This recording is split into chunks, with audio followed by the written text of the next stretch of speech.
Welcome back sa ating YouTube channel. So maraming salamat sa pagbisita. Kung napabisita ka lang, baka gusto nyong matipuhan yung mag-subscribe, so subscribe na lang po.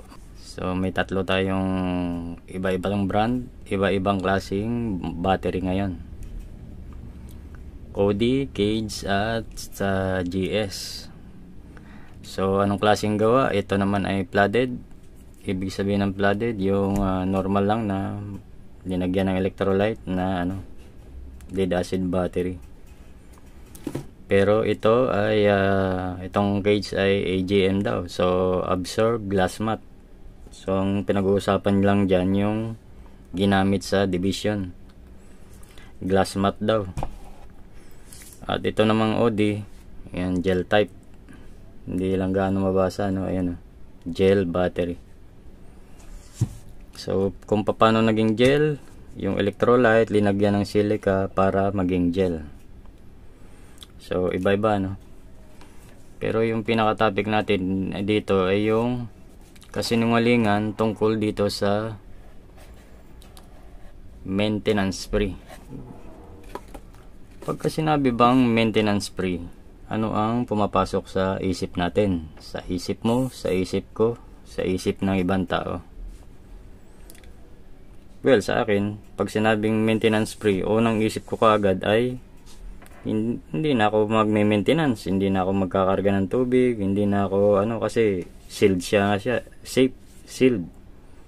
Walang magi-spill, walang tutulo, walang sisira sa pairing or bakal na electrolyte acid na tutulo. So sealed siya, maintenance free. So kapag ka maintenance free, pagka nasira, wala ng kuryente, bumaba yung voltahe o kung ano man, tapon mo na. At kung medyo wise ka, ipunin mo, i-junk shop mo. Mabibili naman 20 ang kilo nito. Idea lang, So ano ba yung kasinungalingan sa maintenance free na ipinangangalandakan nila rito? Maintenance free ba talaga?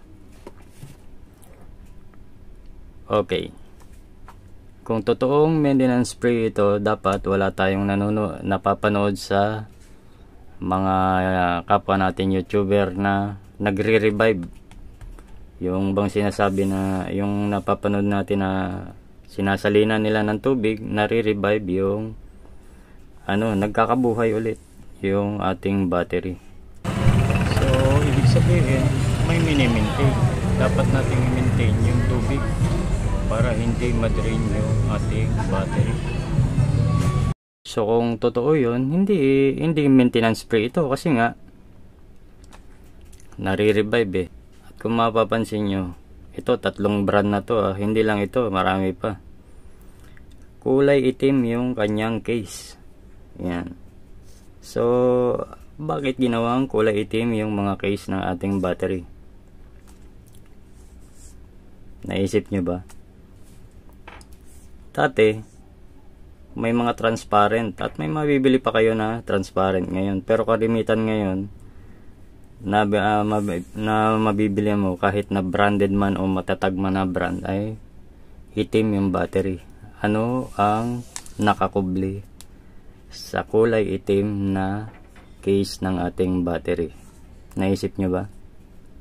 Siyempre, ito na yung sagot, para hindi natin makita yung tubig dito sa loob. Kasi nga kung transparent ito, makikita nyo na mababa na yung tubig or wala ng tubig. So anong gagawin natin? Tatanggalin natin ito at lalagyan natin ng tubig. Pag chinarge, mabubuhay siya ulit. So magagamit natin ulit at hindi tayo bibili. So bakit ginawa nilang itim? Siguro nag-usap-usap na sila, pero kagaya nito, naging magkakaibang brand pero parehong itim. Nag-usap-usap na sila na kailangan itim yung ating case para hindi nila makita yung level ng tubig. Palagay nyo, tama ako o mali? So ikaw na lang mag-isip. So ngayon, ang resulta kapag maintenance free nasira, tapon mo na, bili ka ulit. Yun yung strategy doon, marketing strategy. Pero kung wais ka, lagyan yung motor mo may voltmeter, kung wala, lagyan mo, i-monitor mo yung health ng battery mo. Pag on mo, wag mo munang i-start, magpa-flash naman yan sa voltmeter mo kung ilan na yung voltahe ng motor mo. Kung ang motor mo ay bumaba na sa 12, kalasin mo, tanggalin mo itong shield, lagyan mo ng tubig. Bakit tubig? Hindi electrolyte, kasi po kapag nagcha-charge itong battery natin, kukulo yan, kahit sealed yan, yung hamog nyan, yung evaporation ng tubig, yung tubig nito ay nag-evaporate, kaya siya nawawala ng tubig. Tapos yung electrolyte, yung acid, nandyan na yan sa mga plates nya. So ang idadagdag mo lang is tubig. Electrolyte naman, ang idinagdag mo, tataas yung acid ng battery mo, so hindi mo siya marirevive. Kaya kailangan tubig lang, tubig. Ang kasinungalingan sa sinasabing maintenance free. Pag sinabing maintenance free, wala ka nang gagawin, pero yun po ay marketing strategy lang, sealed, para hindi matapon yung acid sa ating motor, hindi masira yung ating motor, pero hindi po siya maintenance free. Alright, so maraming salamat, at kung nagustuhan ng video, please like and subscribe kung hindi ka pa nakaka-subscribe, at see you on my next vlog. Be blessed, bye bye.